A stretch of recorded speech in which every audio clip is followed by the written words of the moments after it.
Thank you for coming. Okay, so just to give you some, like what we did the last hour was we went over, there's a book called Big Five for Life. The Big Five for Life. And I'm confused. The person on the screen? Yeah. Oh, They look no. very similar. These are not twins? Nope. Really? They're both so beautiful. From here, I'm thinking they're twins. Wow. Sorry. That's the genuine kindness in their eyes. They're not tainted like the rest of this.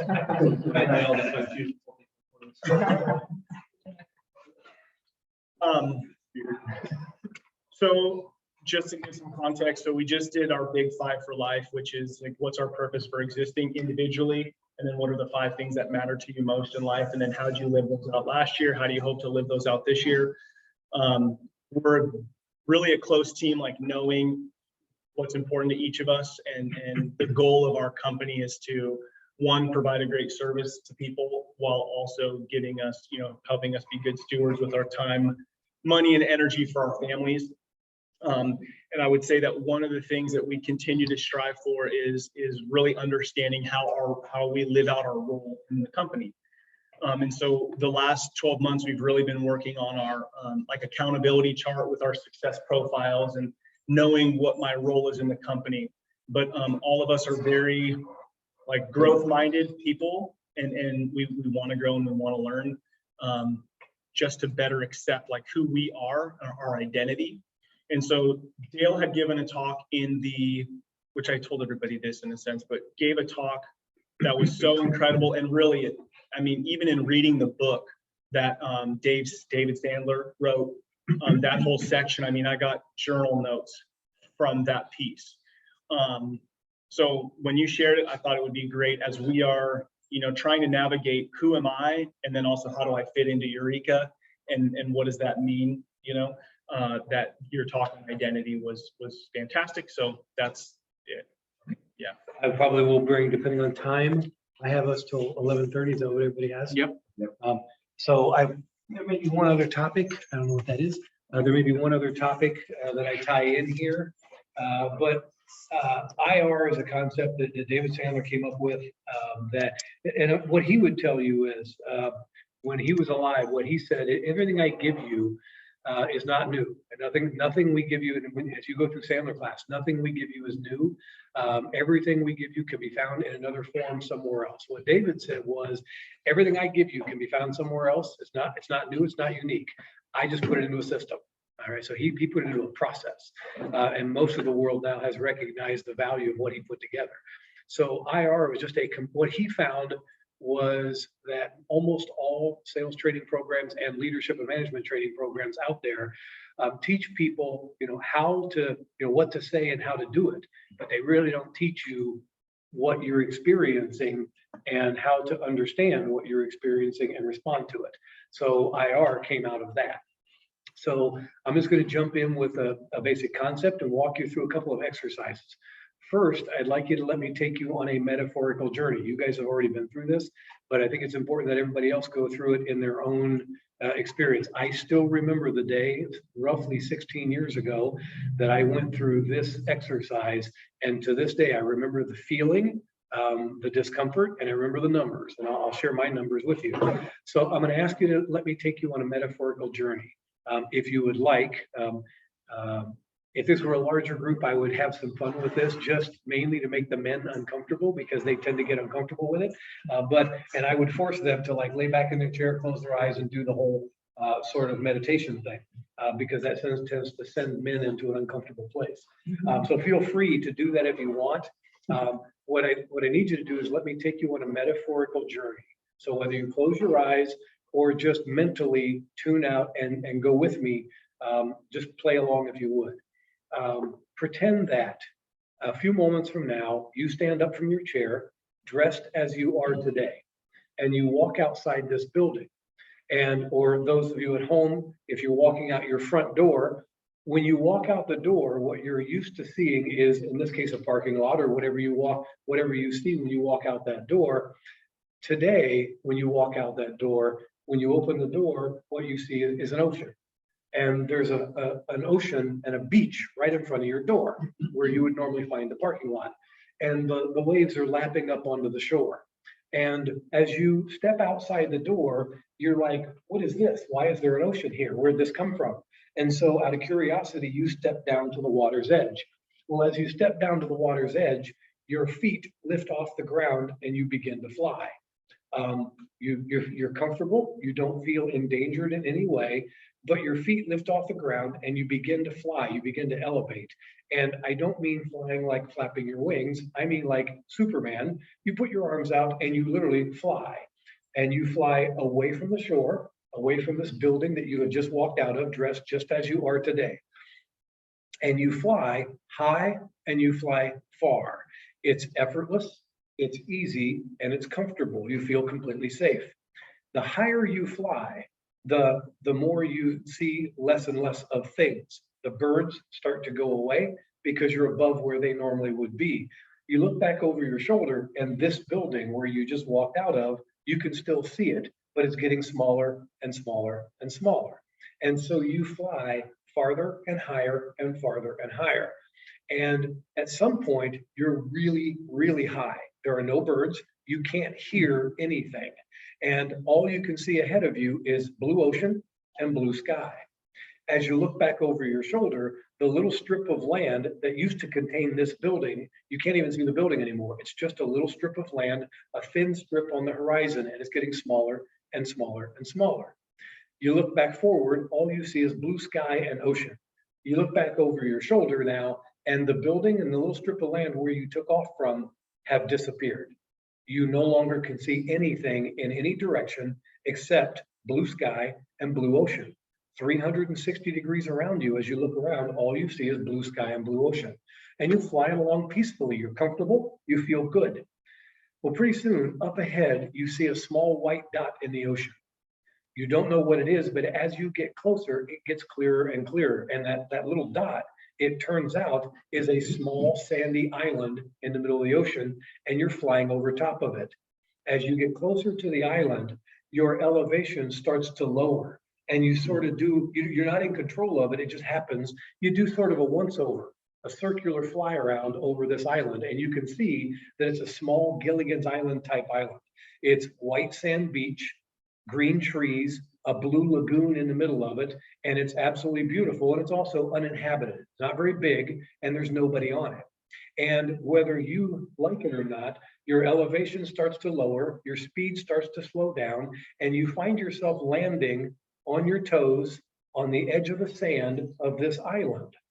And so here you are landing on a deserted island in the middle of the ocean.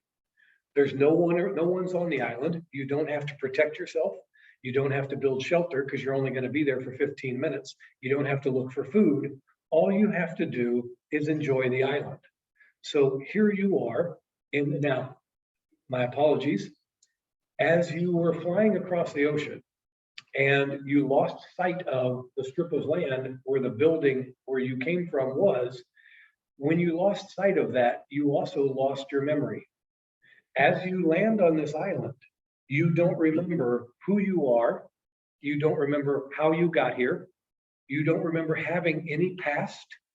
You know of no future. You don't remember having any family.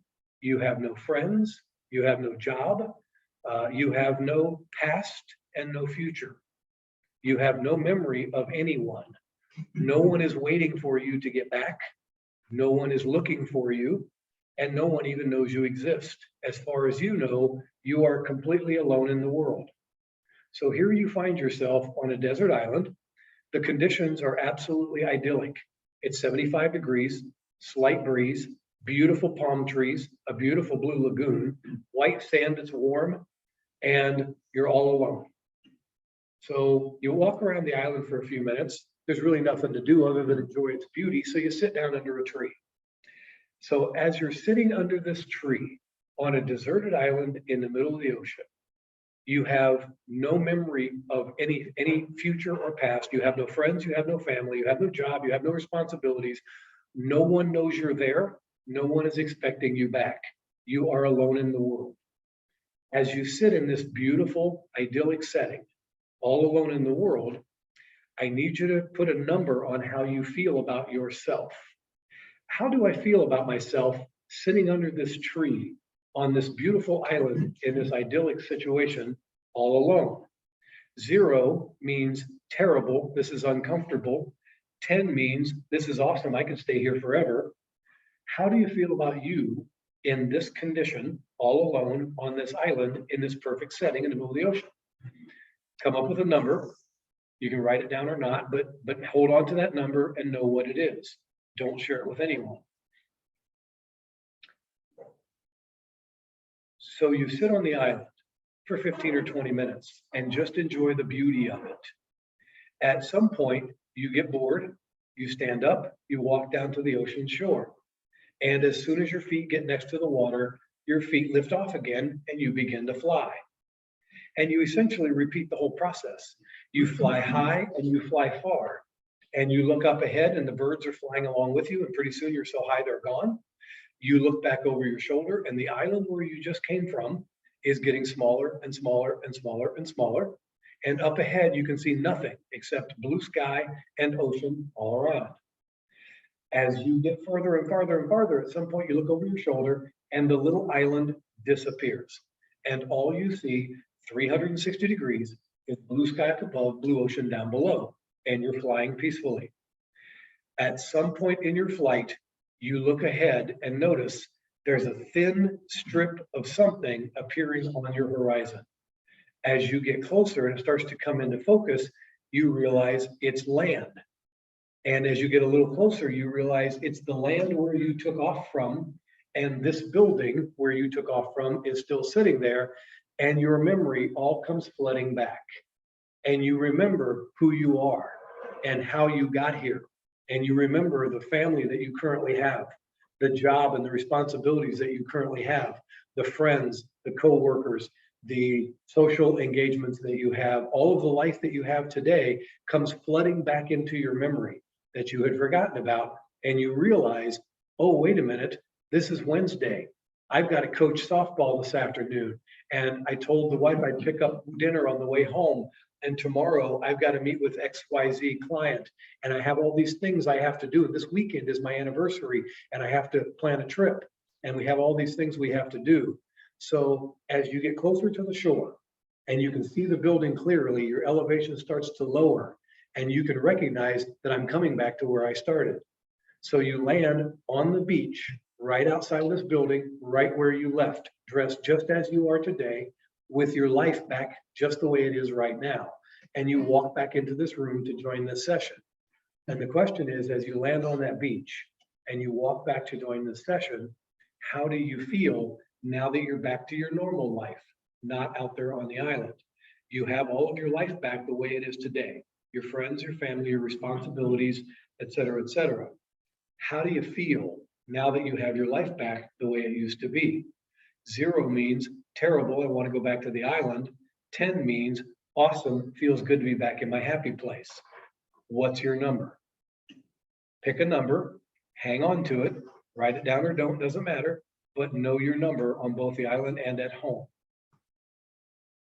So now you walk back into this room, and if you'll open your eyes and join me, I make that a longer journey on purpose. It gives people time to process what it is they're doing. So all that really happened was I take you away from this place and I put you into a strange place and I take away all of the things that you use to identify with who you are. We take away all of your family and your friends and your future and your past and your responsibility and your obligations and place you in a completely neutral place in a beautiful setting and ask us to judge how we feel.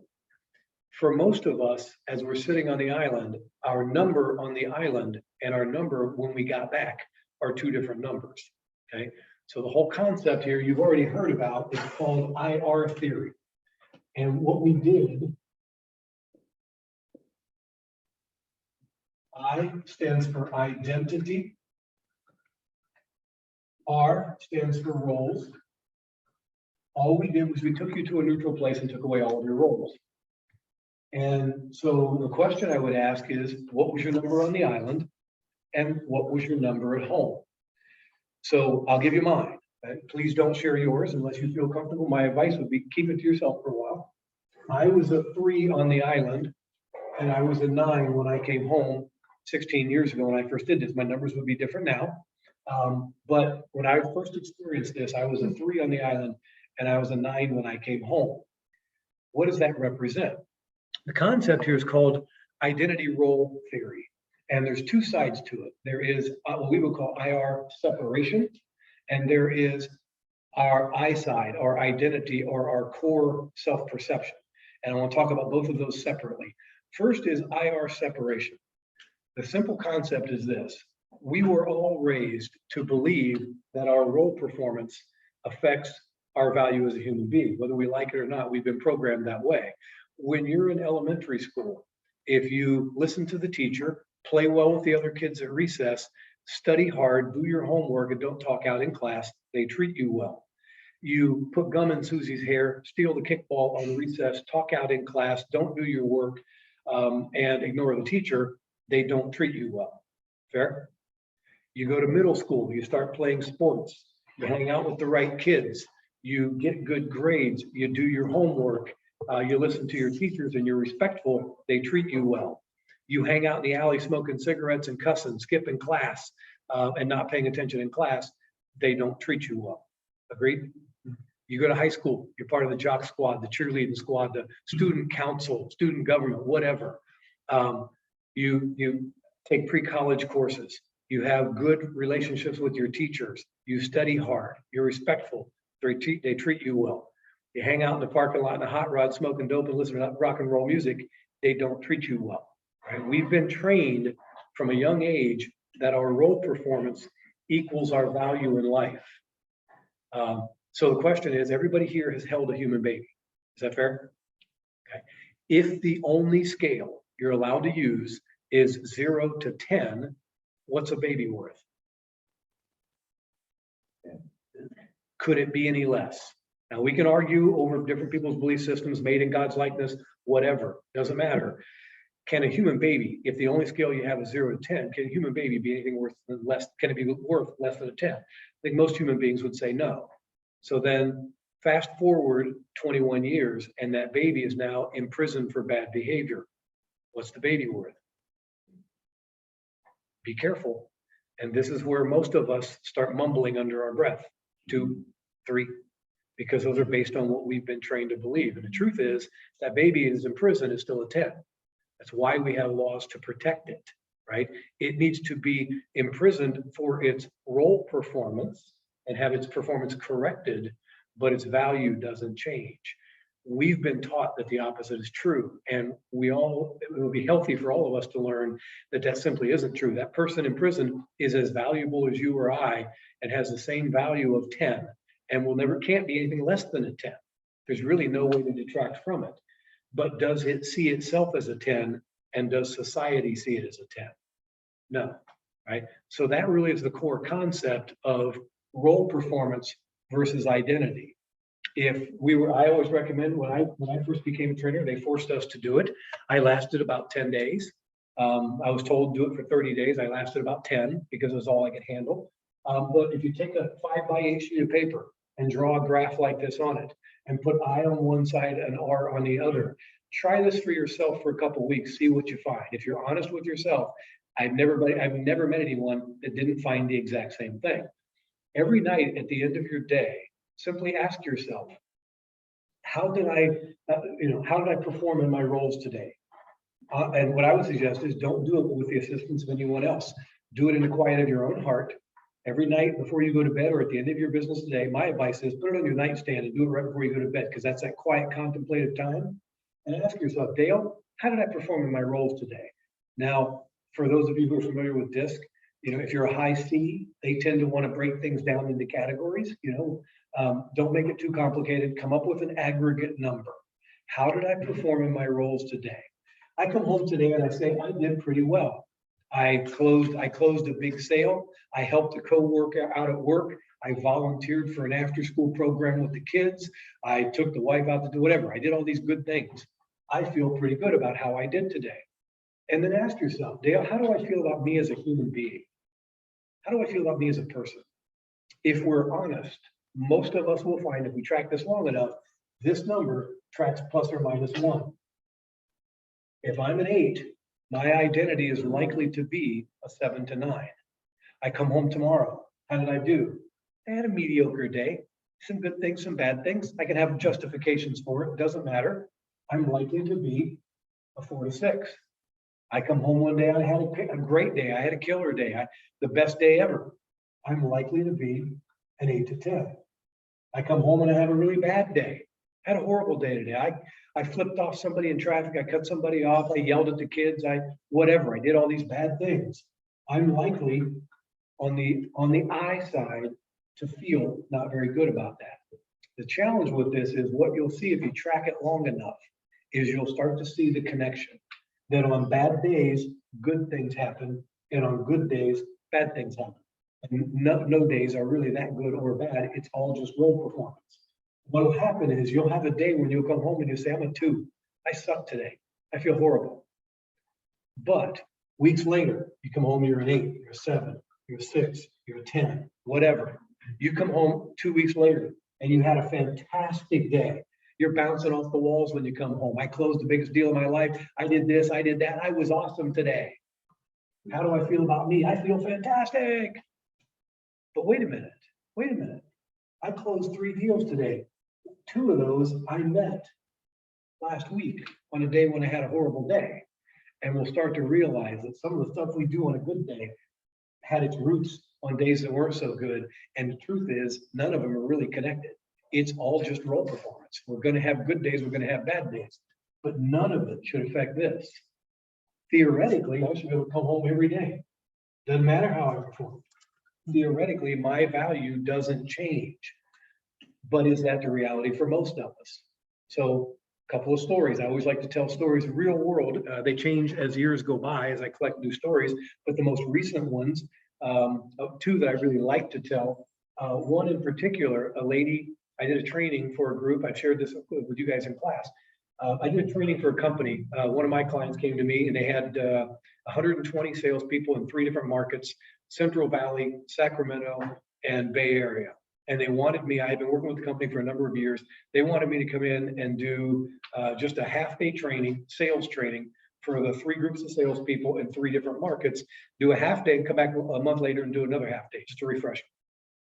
And so I did a half day with a group here in Sacramento. And in that group was a lady that was probably, this is 2 summers ago, right before COVID, it would have been 2019. In that group was a lady who's a little older than I am. I'm late 50s. She was probably mid 60s. Grandmother, been in sales most of her life. And I got, we got to chatting. And in that session, I didn't know it at the time, but she apparently took something from this. I came back a month later. Whenever when you guys come to class, I do VIPs. What have you done differently? What have you learned? I came back for my second session with that group. I had seen them a month earlier for a half day. I came back to teach the second session. And when the session started, she started to sit, I watched her. She started to sit in the very back. And I watched her stand there and look at her stuff. And she looked at me and picked up her stuff and came running up front and wanted to sit in the front row. And I apologize. I may get emotional. If I cry, deal with it. That's me. I love what I do. She comes running up front and sits in the front row. And I start the second session like I always do. Share with me anything you've tried as a result of the stuff I shared with you last month. What have you done differently? What have you tried? Did you find any value in it? What happened? And people share various stories. And so they went around the room and people share, I tried this, I tried upfront contract, I stayed behind the pendulum, I did this, I did that. And she sat quietly. And at the end, I could tell she was struggling with it. And eventually she stuck her hand up and said, can I share a story? And I said, sure. And she immediately starts crying. And I said, if you don't want to share, please don't share. And she said, no, this is why I want to share. She said, last month, you taught this thing on IR. And she said, that was very impactful for me. And I said, how so? And she said, I live with my son and his wife and my grandson. And she said, every night when I go home, my grandson, who's 5 years old, comes running up to me. It's our ritual. I walk in the door. He comes running up, jumps into my arms, and he says, Grandma, did you sell anything today? And she said, up until last month when I met you, I thought that was the cutest thing in the world, and I enjoyed it every night. She said, after, and at this point, she starts really bawling. And she says, after that, after that session, I realized he didn't have any idea what selling something meant. What he wanted to know was, which grandma am I getting tonight? And it dawned on me that I was allowing my role performance to affect how I treated him and my son and daughter-in-law. And I was not some nights a very good grandma or a very good mother. And she said, I went to my kids and said to them, here's what I think I'm experiencing. Am I right? And my son said, we were going to sit down with you and talk, because yeah, it's a struggle. Some nights you're not very pleasant. And again, she's bawling at this point, and so is half the room. And she said, what I learned was, I am massively, my line, I have no line. She said, I am completely subject. When I have a good day, I feel good. When I have a bad day, I'm horrible. And I take it out on everyone else. I take it out on myself. And I'm just not a good person. She says, I have no line. I have no separation. And the whole purpose of this is to build a steel spine in us where our role performance is not allowed to cross that line. Now, is that realistic? Probably not for most of us. I'll share a couple other stories in a second. But we can get to a point where even if we come home and we have a bad day and we say, we should be able to get to a point where we say, I may not be a 10, I can't quite get there, but I'm at least a 7, I'm an 8, I'm not a 2, no matter how bad I perform today. We can at least start to see that it's affecting us and turn it off when it comes to other people and not drag it into our other relationships. And for most of us, this is a revelation. For most people I do this with, a lot of people recognize I'm doing this and I'm doing it in a big way. And it's affecting us in a lot of ways.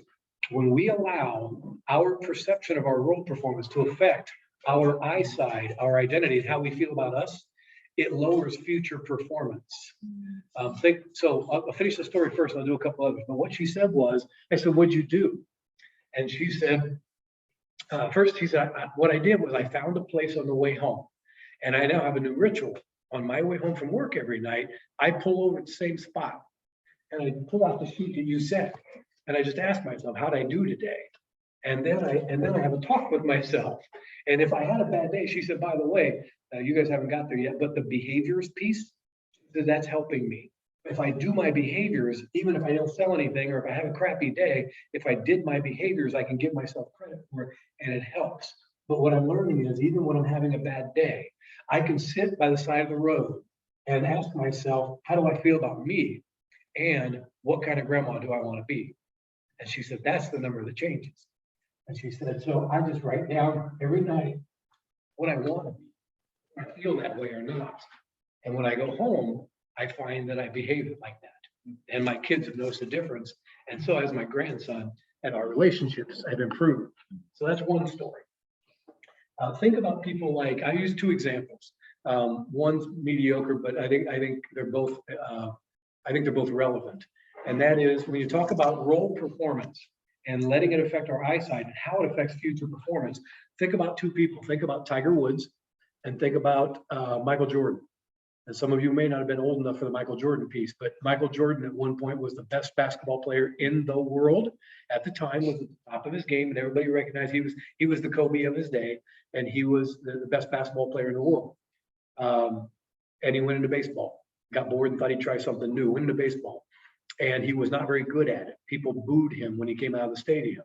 And if he would have had IR separation issues, if he didn't have a solid line here, when he went back out on a basketball court, it would have affected his performance because he had poor performance on the baseball field. It didn't. He went back on a basketball court and performed like a 10 instantly. He had no issues. Compare that to Tiger Woods. Tiger Woods was literally the best golfer in the world, top of his game, and everybody knew it. Nobody even disputed it until at the peak of his game, we all saw his wife take a 9-iron to his Lexus. And we found out that he wasn't the kind of father or husband that maybe everybody thought he was, right? And is there any reason that the week after that, he could not have continued winning tournaments? Is there any physical thing that should have stopped him? No. And yet it took him 10 years to win another tournament. Why? Because he didn't see himself as a 10 anymore. It changed his perspective. People always want to argue to me about, oh, he had back problems. Wah. I'm going to suggest the back problems were a manifestation of his mental state, not the other way around. I'm going to suggest that that came from how he felt about him. He didn't want to go to turnip for 10 years because he saw himself differently on the I side. What you are is not who you I. I'll say it again. What you are is not who you I. You are not a salesperson. You're a person who sells, right? You're not a business owner. You're a person who happens to own a business. They are what we do and what we are two separate things. And we have to practice building a line between here to not allow our perception of ourselves to affect our perception of our role performance to affect how we feel about us, because that will affect future performance. If we go to bed tonight feeling like a 3, tomorrow, if we go to bed tonight feeling like a 3, what are the odds tomorrow we're going to perform like a 10? They are greatly reduced. We call it reach back and afterburn. We have things that happen to us that when we are in a circumstance with another human being, we mentally reach back, grab a negative experience that we've had, pull it forward, apply it to this, and let it affect our interaction with this person. We call that reach back. Afterburn is when you have a bad day, the next day, it's still nibbling on the back end. It's still, you're carrying it with you. How many of us have taken 3 days to recover from an experience we've had? We've all had that experience. 3 days later, still bugging you, right? This is why it's important to do some tracking and have some self-talk around how do I feel about me? And what you'll find is if you track it, what I've learned about IR theory or IR separation theory, the other piece is not so much. IR separation theory is partially self-curative. Once we recognize it and see it, our own instincts tend to kick in. And you'll get home one night and you'll have a bad day and you'll start to write a 3 and your brain will go, no, I'm not a 3, I'm a 7, I'm a 6, I'm a something. I'm better than that. And you'll start to push back on it. You'll start to fight against it.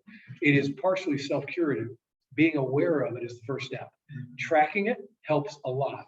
Once you see the pattern, you will naturally start to push back against it. My encouragement would be pay attention to it and work on building this so that no matter what kind of day you have or how you perform, you can not let it affect us so much. Comments or thoughts? Does that make sense? Okay. So that's the separation side of it. That is not allowing what our perception of our own role performance to affect how we feel. That is something we can correct automatically or instinctively over time. If we work on this, we can improve this. The other side is less easy. It's very doable, but it doesn't come as naturally and requires typically some emotional digging. So the other side to IR is what we would call self-concept. And it is less about the R than it is simply the I. If you think about identity and people's self-perception, David Sandler always said that, and I believe this to be true. I am actually working on some research. I'm considering writing a book on the topic because I love it and I think it's highly impactful. And it's not something that people are talking about enough, I don't think. But the concept is simply this: people tend to fall into one of 3 groups. David Sandler did a lot of research on the same thing. He found that people tend to fall into one of 3 groups. I think it is bell curve. I believe it's this is universal. I don't think it's an American thing. I think it's universal. It's a universal human experience. And I think it applies to people everywhere. And I think it's bell curve. I think it is 20%, 60%, 20% of the world's population fall into one of 3. People tend to fall into one of 3 categories relative to self-concept and how they see themselves. They are either a winner, an at-leaster, or what we used to call losers until PC came along, and now they're non-winners. Right? So people tend to fall into one of 3 groups from an I perspective. Winners, the non-winners are 1 to 3 on a 0 to 10 scale or a 1 to 10 scale. They're 1 to 3s. These folks are 4 to 7. These folks are 8 to 10. Most of us have known someone in our life that you would look at and say, dude, you got all the advantages in the world. Your family's intact, your parents are still married, they're well connected, you got good jobs, you got plenty of resources available to you, you know you're going to college, you're socially well connected. You would look at them and think they have all the advantages in life. And yet they don't accomplish much. They have a Eeyore outlook on life, and they never accomplish much, never go very far, and are very unimpressive people. Does everybody know one? Almost all human beings know someone who appears to have all the advantages, but never really accomplishes much and isn't very confident or very impactful in life. Those are non-winners. They're always going to perform that way. We all know somebody who you would look at and go, man, I don't even know how you keep going. If you have if I had all the obstacles thrown at me that you have thrown at you, I'd be curled up on the bathroom floor crying. And yet you're still producing. We all know people who rise above, who always achieve at a high level, who always produce results at a high level, who always have a good attitude and a healthy mindset and just keep moving forward. Can we agree on that? Everybody know somebody? We all know people that no matter what you throw at them, they always rise. It's just what they do. I've always said in my world, when I test people, people that test above 92 on ambition and drive, I call them parachute players. I can give them a new suit of clothes and $1,000 and chuck them out of a plane anywhere in the world and come back in 6 months, they'll be outperforming and out earning everyone around them. It's just what they do, right? Certain percent, and this is a certain percentage of the population simply sees themselves that way and they perform at a high level. The vast majority of the world lives in at least a world. There's nothing wrong with this as long as they are aware of it and they're comfortable with it. But most people are in a place where they're not going to be those high performers, but at least they're not those people down there. And they're comfortable saying, yeah, I'm middle of the pack. I'm middle of the road. I'm doing all right. And they're okay with that. So the story I would use for this is a sales-based story, but most of us will recognize it. We can apply it into other areas in our life. And that is Wally Week Closer, we call him. So Wally is a salesperson on the team, and there are 20 salespeople on the team. Every month when the sales results come out, Wally is like number 9, 10, 11. He's middle of the road. Well, new sales manager comes in, looks at her team and goes, why is Wally middle of the road? Wally has the biggest territory, the most longest term clients. He has the most product knowledge. He's been with the company the longest. He loves the company and loves the product. He has all the advantages. Why is he a middle of the road salesperson? So she goes to Wally and she says, hey, Wally, you got all the advantages. You got the best territory, the best product knowledge, the most experience. Why are you an average producer? He says, I don't know, boss. I want to be the best. Tell me what I need to do. She says, Wally, do you really want to be a high performer? He says, yes, boss. Tell me what I need to do. I'll do it. I really want to perform at a high level. So she starts working with Wally and she starts coaching him and doing role plays and ride-alongs and practice sessions and building lists. And she does all kinds of stuff with him. And they work together every week. And she's working her brains out with Wally. And sure enough, she works with him over a period of months and Wally starts to improve. Now, when the monthly sales results come out, instead of being 9 or 10 out of 20, he's 8, 7, 6, depending on how you look at it, whether he's working his way up or down, but he's working his way to the number 1 position. Now he's number 8, then he's number 7, then he's number 6, then he's number 4. Month after month, she's working with him. And Wally is getting better and better and better. Next thing you know, Wally lands on the number 2 slot on the monthly sales results. And she's thinking next month, he's going to hit number 1. She's going, Wally, how you feel? I feel great, boss. This is awesome. She pats herself on the back and says, I did a good job. I did well. I got Wally where he needs to be. Now I'm going to go over here and work on Susie. And what happens to Wally? We've all seen it in all other areas of life. She stops working on Wally. Wally goes out the next week and goes 10 for 10.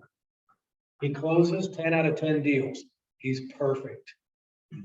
But in the quiet of Wally's heart, Wally goes home that week. He closes 10 for 10 deals. And Friday night, he's sitting on his bed in the quiet of his own heart at night. He says to himself, dude, you're good, but you ain't that good. Because that's what he believes. And next week he goes out and he goes 0 for 10. Class. Why? Because if you average those out, it puts Wally right where he believes he's supposed to be.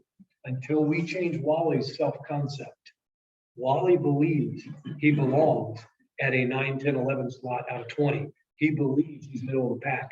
He believes he should be an at least a middle of the road salesperson. And until you can change that, you can train him till you're blue in the face. You can chase him, you can whip him, you can beat him, and he will perform for short periods, and he will always fall back to mediocre performance. And a human being can only perform in their roles in a manner that is consistent with how they see themselves conceptually. I'll say it again. A human being can only perform in their roles in a manner that is consistent with how they see themselves conceptually. If you can't change that, that performance will always. How many of us have seen friends, family members, self-sabotage right on the verge of a big success? How many of us have seen people who were on the verge of getting their degree as a young person and dropped out last semester? I've seen it 3 or 4 times in my life.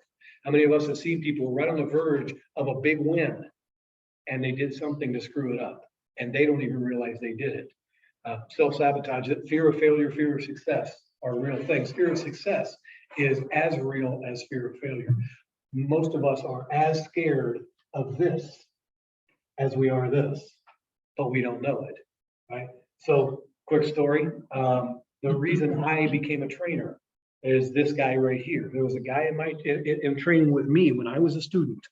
When I was sitting in a Sandler class 15, 16 years and 17 years ago, 16 years ago. I was in a sales training class. My Sandler trainer was at the front of the room teaching IR, teaching exactly this concept. And I was in class with a guy that, just like you guys will get to know some of the people in class. This guy kind of knew each other by face, but we didn't really know each other. At that time, I didn't even know his name. But I'm sitting in class, the Sandler guy's teaching IR, and I can watch this guy over here at the table next to me. And he's doing what I'm doing. He's taking notes. He's very interested. But at one point in this talk, I can see him put his pen down and he just starts to think. And pretty soon he sits back in his chair and he really goes into thought. And then next thing he does, puts his elbows on his desk and he quits paying attention to anything. And he just really goes internal. And at one point he slams both hands on the table, stands up and walks out the back door. Right while the instructor is still teaching. He gets up and walks out. I went, I watched him do it. That's interesting. Now this is a smart dude. This is not somebody with mental problems. This guy is a probably top 40% upper middle of the road salesperson in a very large sales team. He's probably making 80, 90 grand a year at the time. He's successful in his own rights, got a great family and kids, and life, by all appearances, life is pretty good. But he got up, he walked out the back door. Based on his look on his face, I just want to know what's going on, right? So I got up like I was going to the bathroom. I went, kind of looked out the back door. Well, in the parking lot, it's kind of like this. It's a parking lot with 2 rows of cars, a strip of grass and trees, another row of cars, another grass and trees. He's in that first strip of grass and trees, and he's literally marching back and forth, and his fists are clenched, and he's talking to himself. Yes. And it was like, I was kind of amused. It was like, all right, that's interesting. He's having a moment, right? And he was in it. He was hot. Class ended, and we all collected our stuff and started heading out. He saw it, came running in the back door, didn't talk to anybody. You could see he was internally focused. He came in the back door, grabbed his stuff, didn't even put it all, he just grabbed it on a big wad, went out the back door, got in the car and left. Never came back to class. Didn't see him. About 2 years later, a buddy of mine calls me up and says, "Hey, can I buy you a glass of wine?"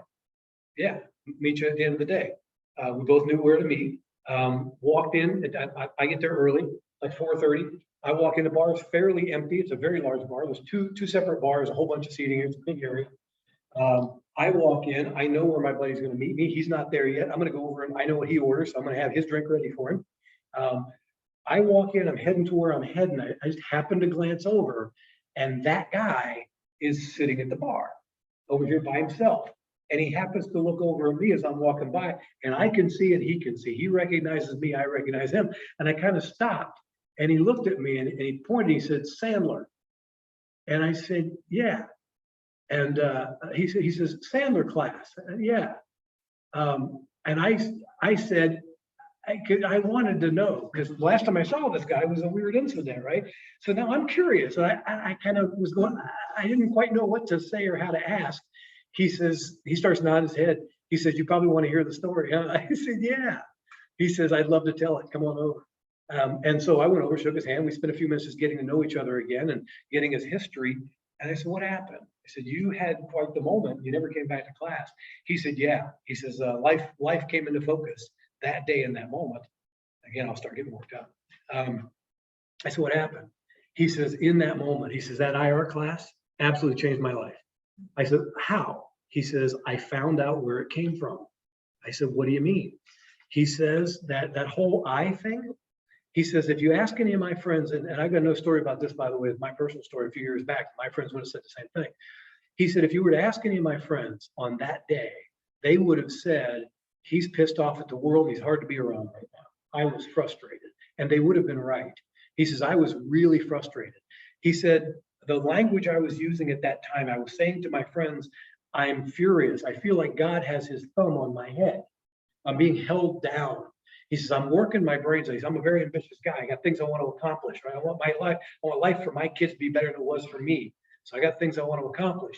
He says, I feel like I'm working my brains out and I'm not getting anywhere. I feel like God has his thumb on my head and I'm not allowed to have a better life than I already have. And I can't figure out why. And I'm internally angry. And I've been that way for a couple months. And everything I try, I can't get any further. And it's the first time in my life I've ever experienced this. I'm not being allowed to get any further and I don't know why. And he says, that day I figured out why. So what do you mean? And he says, my grandfather. So what do you mean? He says, and he kind of thinks internally, you can see he goes internal and it comes out very naturally. And you can almost hear his grandpa's voice. He says, I don't know what the name was. I'm going to call him Smith, whatever his last name is. Actually, I do know it, but I'm not going to say it because it's a fairly unique last name. And he is in this region. But he said the language was, you're a Smith, boy. You're blue collar. You're going to work hard for your money. It's always going to be that way. Get used to it. It ain't never going to be any different. That's what he was told. And he starts tearing up. And he says, my dad died unfulfilled and did not accomplish a lot of things he wanted to accomplish. And now I realize why. My grandfather stopped him by convincing him that he was less than he could be. And my dad took that to his grave. And that day, he says, my grandpa were here, I'd punch him in the mouth. Unfortunately, he's gone because I'd love to get my hands around his neck. As far as I'm concerned, he ruined my dad's life. And that day, I went out, what I was doing out in the parking lot was telling him, I knew it.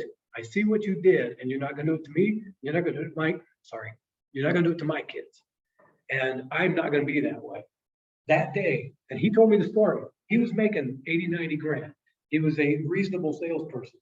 He went from making 80 grand a year, 7 grand, 7,500 a month, to making 35 grand a month in 18 months in the same field. His company literally went, holy shit, what do we do with this guy? They asked him, pardon my language, if I offend anybody, say so. They literally said, what do we do with this guy? They want him to go train around. So they put him on the road training people around the country to teach how he did what he did. Only lasted a short period of time, and he blew out, started his own company. And currently 150 employees, 15, 20 million a year, doing fantastic. Really, he went from this to this in a day, because he figured out where the messaging came from. And he simply said, no, I'm not going to do that anymore. One of the things I've learned about IR and self-concept is it is changeable. A person can go from here to here, but they have to do it. They have to know where that messaging come from. Why do I feel that way? Why am I allowing this to make me feel this way? And change that. And that usually requires some journaling, some reflection, sometimes some counseling. But what I've learned about it, and the reason I became a trainer was that guy's story. We became friends. I'm still in contact with him. You can change life like that once we realize what it is that's causing me to do that. He very clearly saw why he was being held back, because internally he was told he wasn't allowed to. Once he changed that language, his life changed completely. And today he does some amazing stuff. The guy's very impressive. Most winners I find are. He teaches, like he pays for, he's got a fund that he takes out of his company's profits to put a fund together for some of the lower paid employees, kids, to make sure they get to college. He teaches English as a second language in on clock time to any employees that need it, and any of their family members are invited in to join his classes, and he pays an instructor to come in and teach them on the clock. So he does a lot of cool things, and it comes from that shift of I've been there. I want to perform at a different level here. My point is, when he figured out like that, he could change it, right? Not everybody happens that quickly, but when we recognize that, because our role performance is a direct result of this, and we can only perform in our roles in a manner that is consistent with how we see ourselves conceptually, and that is changeable. We can change our own self-perception. I'll stop for a moment. Thoughts or questions or comments? Okay. What do we do with that? Number one, journal and track it. I would highly encourage everyone to do the IR separation tracking to verify for yourself how good are we at separating my role performance and my perception of my role performance from how I feel about me as a person. That'd be the first piece, because almost all of us, I don't care what anybody says, all human beings struggle with IR separation. If they don't, they're pathological. Right? We all struggle with it. We all have perceptions of our identity versus how we perform. We've been trained at a young age that those things are connected. It's very hard to get away from. So the first piece is track it and identify where you are on that, and start to build strength about being as close as you can to a 10 every day, regardless of your role performance on this side. That's number one. Number two is start looking at, do some journaling or some thinking and reflecting over my past life and say, where am I? Am I a at leaster? Am I capable of being a winner? What are some of there's a book out there called Watch What You Say When You Talk to Yourself. I don't know if it's What Do You Say When You Talk to Yourself? Good book about self-talk. And it's, how am I perceiving of myself? When I talk to myself, how do I talk to myself? Those are very good indicators, and it's changeable. Okay. I have a question. Okay, it's gonna sound so mean.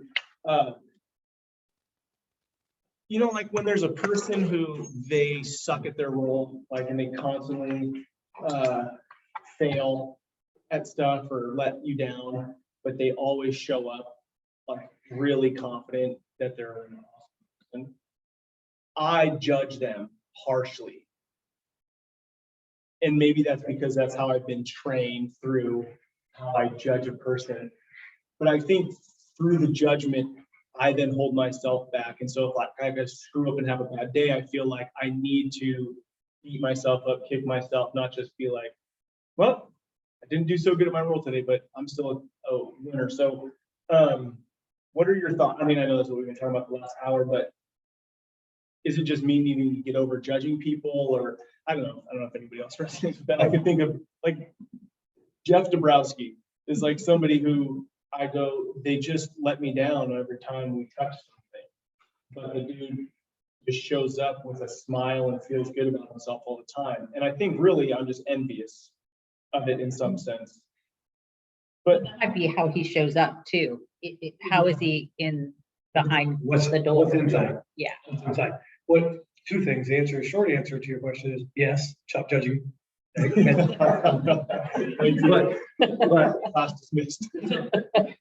but it's also how he's showing up. We have a rule. If you feel it, say it gently. This is somebody I would sit down with and have a conversation and say, and it's all questions. How do you feel about your performance? Do you feel that you have we can talk about this in detail if you want later, but I would look for specific coaching situations where you have clear, quantifiable measurements as to what performance was. Yeah, I think the question, like, we don't even talk.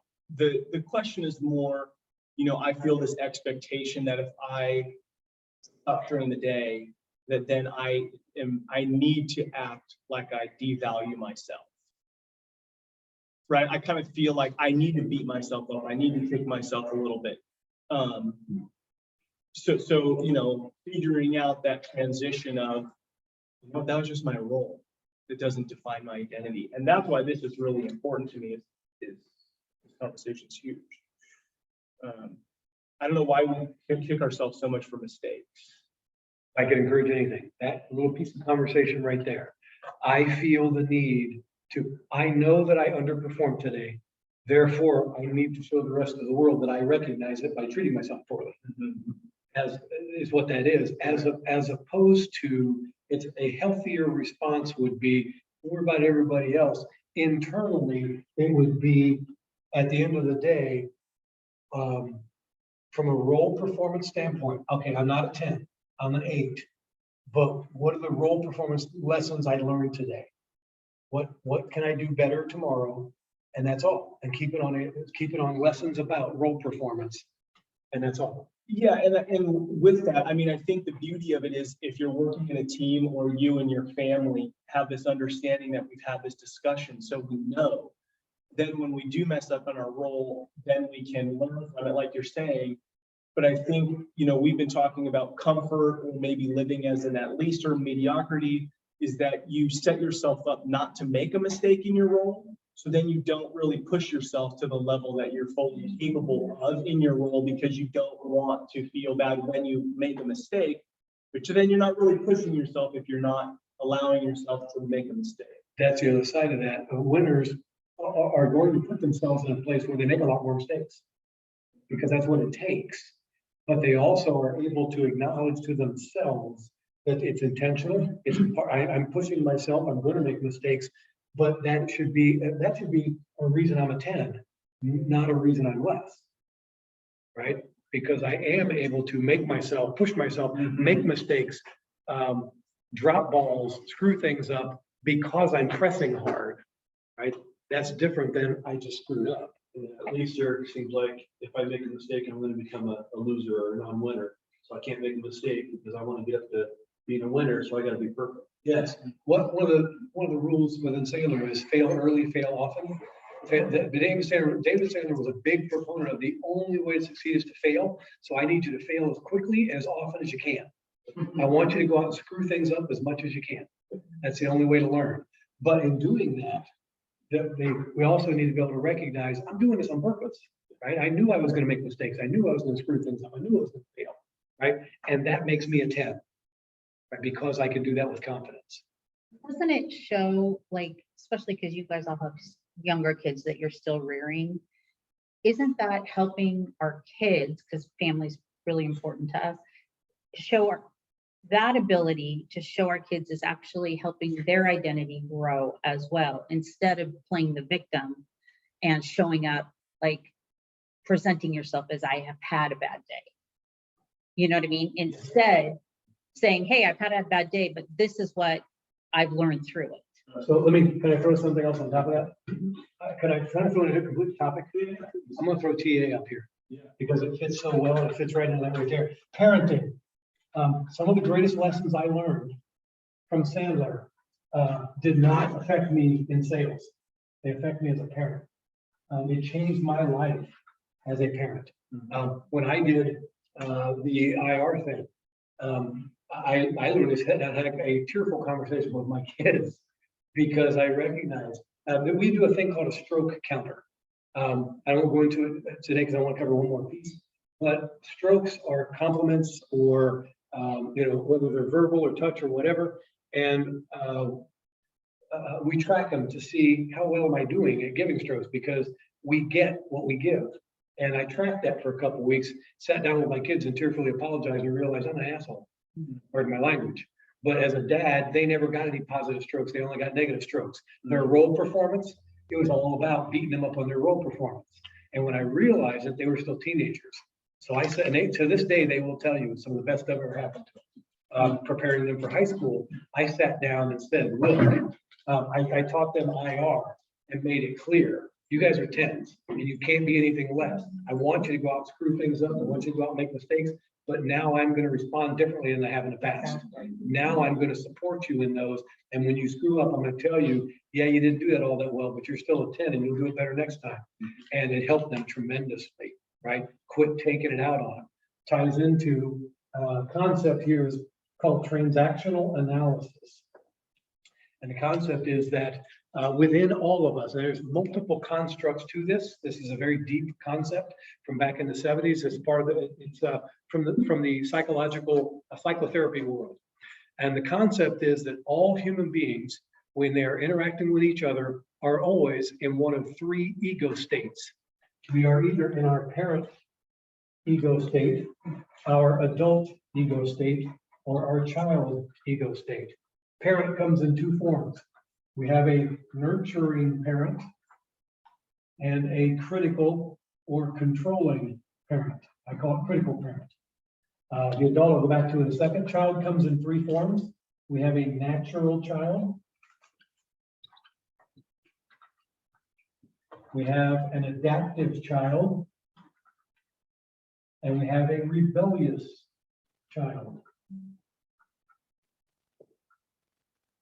There's another one inside the adaptive child called the little professor that I'm not going to go into right now. But the concept here is that we are all, and science proof says this is true, all of us are always in one of three ego states. We're in our parent, our adult, or our child. The nurturing parent is exactly what it sounds like. I know you did the best you could. You get one for trying. Tomorrow will be a better day. Here, let me help you clean that up. We'll do it together. All those reassuring messages. The critical parent messages are value-based messages. They're not necessarily critical, but they are discerning. Meaning, if I say to this room, okay, play along. Don't talk to, look both ways before you, don't cry over. I could do 50 of those and we would all have the answers. Those are all critical parent messages. They're messages about the rules of life. What is valuable, what is worthless, what's important, what's not important, what is good, what is bad, what is worth putting time into, what isn't. Those are all critical parent messages, and they tend to want to control. Natural child is a replica. What this says is that inside of each of us, let's see, I'll do this as fast as I can. You're fine on, we're fine on time. It's up to you. We're Okay. All right. So inside of science says that when we're born, a tape recorder clicks on in our head and it records everything we see or hear about life up until about age 6. Somewhere around age 6, science says that the tape stops and we are stuck with that tape for life. One of my favorite analogies here, remember the original Matrix movie? Okay, he's sitting in the red chair and Morpheus is showing him the real world, right? And he says, "You mean I'm living in a computer world?" He says, is it so hard to believe? The things in your arms are gone, your hair is different. He said, you are living what's called residual self-image. And I love that scene because so are we. All human beings are really living a construct built for us before about age 6, and we don't even know it. We are living a set of rules of the way life is supposed to be lived, given to us by our parents around age 6. The tape shuts off at age 6 and we're stuck with it. But so inside of each of us is an exact replica of whatever parenting we received up until about age 6. And there's an exact replica of the child that we were when we were about age 6. That's why everybody here at some time in our life has had that experience. I promise you, you all have, where you walked away from a circumstance and you went, damn it, I sound like my dad. Right or wrong? We all do. Why? Because there's an exact replica in there somewhere, right? The natural child is a replica of the kid that we were when we were 6 years old. I call mine Little Dale. And little Dale and I have some journaling conversations and some talks because little Dale still has issues, right? That stem from that time. The adaptive child, so the natural child is the natural us. It is literally the child that wants to, if you find yourself playing in a pile of leaves with a puppy and giggling or rolling around with a child and laughing and forgetting everything, you're in your natural child state. And most of us don't get there often enough. The adaptive child is that little piece of us that wants to modify our behavior to meet the desires and the demands of others. In a sales role, we would say that a prospect goes critical parent. Yeah, David, I don't need to hear all that crap. Just what's this thing going to cost me? And they come on strong like that. Well, salesperson goes adaptive child. Yes, sir. Yes, sir. Yes, sir. I'll get you what you want. And what we would say is sales, leave your child in the car on a sales call. Never, ever, ever let your child come out on a sales call. I'm going to teach you how to respond when people get strong like that. There's a process we can go through to bring them back to their adult state, and it works well, and it works consistently. Human beings all respond to it. The point here is we all operate from one of these ego states. The rebellious child is exactly what it sounds like. It's the child that you were when you were 6 years old, laying on the grocery store aisle, pounding on the floor, going, I want Cocoa Puffs, I want Cocoa Puffs, life's not going my way, right? The point here is all of the adult is the logical, rational, unemotional mediator or referee between the desires of our inner child and the demands of our inner parent. The adult is the only ego state that is interacting with other people void of that childhood script. The adult and the natural child are the only two that are in the present. All of the others are operating out of that childhood script, that construct that was built for us. This is how this ties into IR, because the kid does such and such. And my parent, given to me in a script by my dad, says, don't you ever do that. You should be on time. Don't you ever be late to that meeting again. You should always be on time, right? And so that's how I respond. I go into my critical parent rather than as an adult being able to recognize and talk through that conversation differently, okay? So these things tie in together. So the idea of transactional analysis, the purpose of knowing it and understanding it, it's built into everything we teach. The whole model is built on it. Let's see, what's going to do here? So when you recognize, some of us recognize, when I found Sandler, one of the first things it taught me was I spent my whole life in critical parent. I spent most of my life in either critical parent or rebellious child. Both are an emotional state based on preconceived notions of the rules of how life is supposed to run. And they don't match everybody else's rules, right? Think about one of my favorite stories. A young man and young woman get married. Young 20-year-olds or whatever, young couple gets married. Unbeknownst to each one of them, she was raised in a household where if we get in an argument, the only way for you to respect me, if you respect me and we get an argument, you must stand here in the room and state your point and argue this out until we come to an agreement or we get past this argument. You must stand here. If you respect me, you must stand here and argue your case. He came from a family where it was, if we get in an argument, the only way you can show respect for me is to leave the room until you can speak to me with a calm voice, and don't come back in the room until you can speak calmly. Right? They don't know that. Now they get married, they have their first fight, and what happens? Right? She gets mad, ready to have an argument. He leaves the room. Now she's livid, right? Because her rules didn't match his rules, because they're both operating from a set of rules given to them by somebody else, right? So I'll stop for a second. Is this making sense? Questions or thoughts on it? The thing that came to mind on the parent thing, just from trying to, I don't know, this is what came to my mind. The nurturing and critical, when I see those, I go nurturing mom, critical dad. So I think it's imperative as young parents to make sure that there's a good balance between the two, so that because dads can be nurturing in a different kind of way that a mom can be, but it feels like it's always their role as a dad to be the critical one and to be the one, you know what I mean? There should be a good balance. I agree with you completely. What I have seen though, what I do for a living puts me in a lot of conversations with people, coaching conversations about this, right? Because this is controlling people's behavior and they don't even realize it. And once they see it, they can start to, what the adult has the adult does not operate from that script. The adult has the ability, the adult ego state has the ability to evaluate and say, why do I feel that way? I'll give you a good example. I was raised in a household where we were taught, you don't talk to people about money. It's a private matter, right? Then they go into sales and they tell me you got to talk to people about money, right? So the adult ego state is able to say, hey, dad, I know that I wasn't supposed to talk about, but this is what I do for a living, so I'm going to ignore you now. right? As an adult, I'm able to come to that conclusion. My parent ego state can't do that. It requires the adult to be able to unemotionally make those decisions in today without any influence from that childhood scripting or from outside influences, right? The parent and the child ego states have limited scope of visibility. It requires the adult. So the purpose of learning about transaction analysis is to strengthen our adult ego state, to be able to recognize when we are allowing what our parents taught us to control our current behavior and our current perceptions, and to choose not to play those messages. The science says that that tape recording is always going to play. I still hear the words in my head. Don't talk to him about it. That's rude. Don't ask him about money, right? I still hear it, but my adult is able to go, yeah, I'm going to ignore that right now.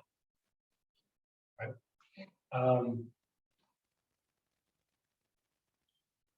When you run into someone, how many of us have experienced people who go critical parent on us? Get bossy, controlling, pushy, manipulative, right? So there's a very easy process for when somebody goes critical parent. There's a very simple two-step process.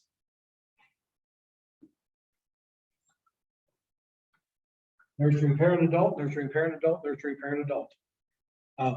Selling situation. David says to me, Dale, I don't need all that crap. Just cut the chase. If I switch to you, what's this thing going to cost me? You were critical parent. I'm going to say, most salespeople are going to say, I understand. I'll go ahead and get your quote ready. They're going to go adaptive child. What I'm going to ask a salesperson to say is, David, I appreciate that. I understand that price is important, and this needs to be, it's a competitive environment, and we do need to discuss pricing. You and I just sat down together. We aren't even sure that we have a solution that will be the right one for you. Can we camp out there for a moment first? I'm going to go nurturing. I understand why you feel that way. Logical, logical, logical. Nurture, nurture, nurture, logical, logical, logical. And I'm always going to go back to an unemotional, logical, and it has to be a question. Can we do this? Would it make sense for us to do this? And as long as I go back to an adult state, he has one of two choices. He's either going to escalate and become even more critical parent, or he's going to calm down. In most cases, what you'll see is he'll escalate slightly and he'll try me on again.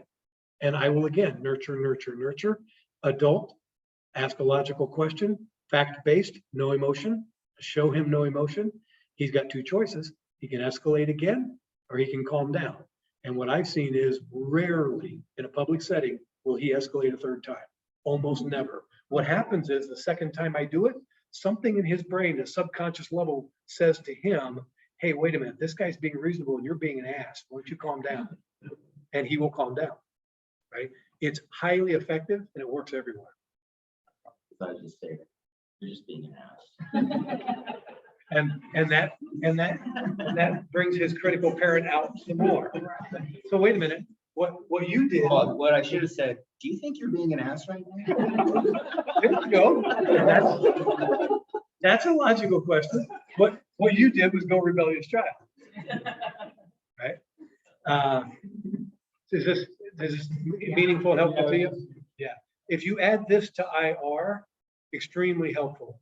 People who spend their time in critical parent is often driven by IR. It is often driven by their I side. If you think about it, someone who is an I-10 can stay in their adult almost all the time and rarely goes critical parent or rebellious child. That's because we're putting value. Like we put so much meaning on everything. Right. I mean, I do. I put meaning on like every situation. So I'm making my whole life value based. This is worth this. This is worth that. If I act this way, it's worth that. That's worth it. All right. So I'm stuck in critical parent because my identity is tied to my role, which is a value. Right. That's exactly right. Yes. And this was me when I still struggle with it. I spent my whole life in critical parent, rebellious child, and valued everything, was judgmental of everything. Took me years of playing with this to start to reverse that and calm that down. Yeah, I think that's the whole point of like why when you share this, I just feel this is so valuable. You know, kind of falling into sales, which is perfect, right? They're the stories. But I mean, this is life. Like, these are our lives, and we're we're not aware of these things. We're living these ways that we're not aware of it. And once we can become aware, knowing that we just have to change the messaging, but it takes time. The key word is it takes time. This is not something IR can change quickly. Does it always? No. This is something that typically takes some time, some work, some journaling, some thought. Parenting. I don't think anything creates more IR problems than parenting. How many times have you done something with your child and then spent the next 3 days feeling like a shithead? Right? And we beat ourselves up. And if you were to ask the child 20 years later, they don't have any recollection of whatever it was. Right? But we get too tough on ourselves. 21 after we ended in time. Did you find some value in this? That's powerful. My encouragement would be a couple of things. Pay attention, just start to notice the idea of ego states and where people are coming from. And the David Sandler used to do an exercise that I love. And I thought about this as I was thinking about this doing this session. I thought about this the other night. I haven't done that in quite a while. I'm going to pull that back out, start doing it again. He would be in a training session and he would say, when somebody would say something, he would stop and say, hang on, was that E or I? Was that emotional or intellectual? If it was intellectual, it's adult-based. If there was any emotion in it, it's one of these other two ego states, right? And that's, so just, if you just focus your radar on when you're talking to somebody, how much time do they spend in E versus I? And when you try to take them to the I, how do they respond? Are they able to? Right brain, left brain, right side, left brain, yeah. Sort What of was it? What was the I? Emotional was the E? What was the I? intellectual. Yeah. Is that E or I? E or I? When you look at people who, you might say a high D would occasionally be on that would at least perceive themselves as the winner state. It's almost like sometimes I think the winner state, you think of like operating emotionally, like they're so passionate about everything. But is that more a facade than it is? Because that's not an intellectuals, Yes. operating out of an intellect. But do a lot of winners in that category, like pick somebody like Donald Trump, just because it's easy to say like he's very confident in how awesome he is. So, but you would probably say that he's just is he operating in the adult state, somebody like that, or they I don't see him ever in the adult state. right? So, but they're using the ego state of parent child in that. So I'm just winners in general. I feel like you see them very out there. So what state are they using to kind of manipulate maybe the perception around them? Or maybe it's just their view of themselves. I don't know how to answer that one. I'm not sure I understand the question. Because most people don't recognize that. They don't have any idea. They have no idea. So so why I bring it up is that brings me to I think a lot of people think that to be a winner, I have to be this emotional, like super passionate person. Just like a salesperson thinks they need to be this positive, enthusiastic salesperson. Same thing. David Sandler used to say most people are sleep. When I heard him say that, let me give you a couple of things I heard from David that absolutely, at the time, I thought that's the most arrogant thing in the world. Now I look at it, he's absolutely right. He said, I'm going to give you a selling system that is so good, it's like a fight between a black belt and a drunk. And I thought that's arrogant. But he said, most people are sleepwalking through life. And when an asleep person meets an awake person, it's an unfair fight. And that's what he meant. What we do in Sandler is through our training, we wake people up. We help them realize that they're responding to things rather than they're doing things from a scripting standpoint because their parents told them that was the way it's supposed to be, not because they really believe it fits their current world. And when a person starts to see this and they start recognizing in themselves their own tendencies, they wake up and they spend more time in adult and they're able to say no to some of that messaging. Most people are sleepwalking through life. He's right. They don't realize that this is going on. And when you show it to them, I have seen people radically change their outward behavior in a matter of a month or two because they, one of the clients I went into to this day, he's still with me. He has a salesperson that spends all his life in critical parent rebellious child. And I mean, all his time. Getting the guy into an adult conversation is damn near impossible. He runs his life that way and he has no idea. He doesn't see it. He comes to my training, I show it to him. And he now realizes it has a language. he immediately bailed out of my training and refused to come and said, I'll quit if you try to make me go back there. And the owner knows why. So now the owner is doing what I'm doing. I don't even, the guy didn't even talk to me anymore. Didn't want to be around me. And the owner has come to me recently and said, dude, he's changed 180 degrees in the last 6 months. Why? Because when I talk to him, he can see that I am not willing to go either place. I make him come back to adult. More importantly, he recognizes his behavior has a name and people can see it. And that's key. When people can see that their behavior has a name for it and others can see it, all of a sudden they start to go critical parent and they go, what am I doing? maybe I'll calm down here. They start to recognize that it's an identifiable behavior. Manipulation comes in my head when you say that. They're trying to manipulate the situation to surround them, and they want you to be in that. Correct. They're bringing people into their game. And you're like, I'm not gonna play that game. There we go. I love what you said there. One of the constructs of TA is called games. We all, you want to read a fascinating book, wear your brain out, but read a book by Dr. Eric Byrne, written in the 1960s called The Games People Play. It literally, that book is literally the blueprint of how human beings work with each other. And it is amazing because you can watch all that stuff happen in real life around you every day. And what it allows you to do, I always go back to the Matrix. It literally allows me to step back and let everybody play their game, but I don't get involved in any of it. It makes you completely powerful in social settings because you can recognize what everybody's doing and you don't need to do any of it. Yes. Yeah, that's exactly right. No idea. No idea. Okay. You gotta be a certain age. Dale, I mean, if anybody has any questions or thoughts or anything with Dale, this is really good stuff. Thank you. I can really see how the Sandler method or, whatever has made a difference or an impact, because it really, at the core of it, is creating a good community. Thank you. What the reason I became passionate about Sandler and love what I do, because it changed my life completely. Because I became I still struggle, but I became a better human being. It's underneath what we teach is a communication model and a self-management model that's just extremely effective to make people a better human being. Transparency, openness, honesty, mutual respect, honor other people, look through their eyes and recognize what they're dealing with, all that kind of stuff, and own your own stuff. Yep. Right? David Sandler always said, all human beings have psychological trash. It's part of the human condition, right? Our job is to own our trash. Instead of yes, recycling it to our children and to other people. One of the first, and my kids to this day will say that it changed their life completely when I figured this stuff out, because I became a different dad. I became a different parent completely.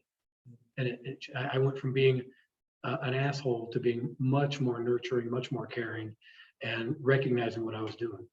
And it came from my dad, and my dad's gone, so I didn't have a chance to help him. Any last questions? We'll wrap up. Glad I was able to listen to it second time in 2 weeks because I got a lot more out of it. Yeah, that's pretty freaking amazing. It's really good. What I love about our stuff is that the second or third time through is when people I have people come to me often after class and go, hey, can I talk to you? Man, the second or third time I've heard this, I got a lot more. And now they have stories. Now they have stuff they want to work on and share. And so my encouragement would be, there's lots of material online. Continue in your learning about transactional analysis. If you think about, you're going to hear this in class tomorrow, but if you think about the submarine, you've seen the sub, right? Bonding report, upfront contract, paying budget, the whole thing is built. What David Sandler found out was to get a human being to make a purchasing decision, you got to get all three of them to play.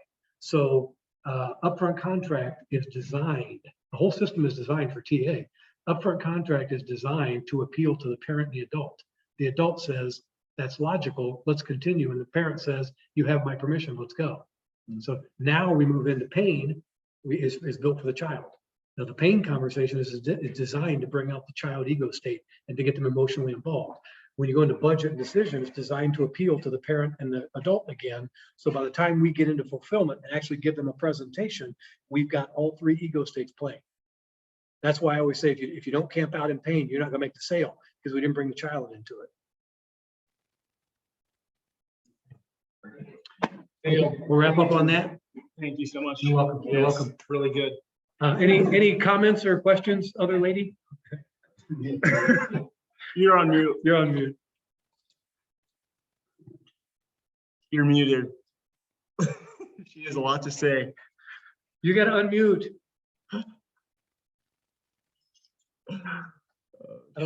Maybe it's because it's plugged into HDMI. I don't know.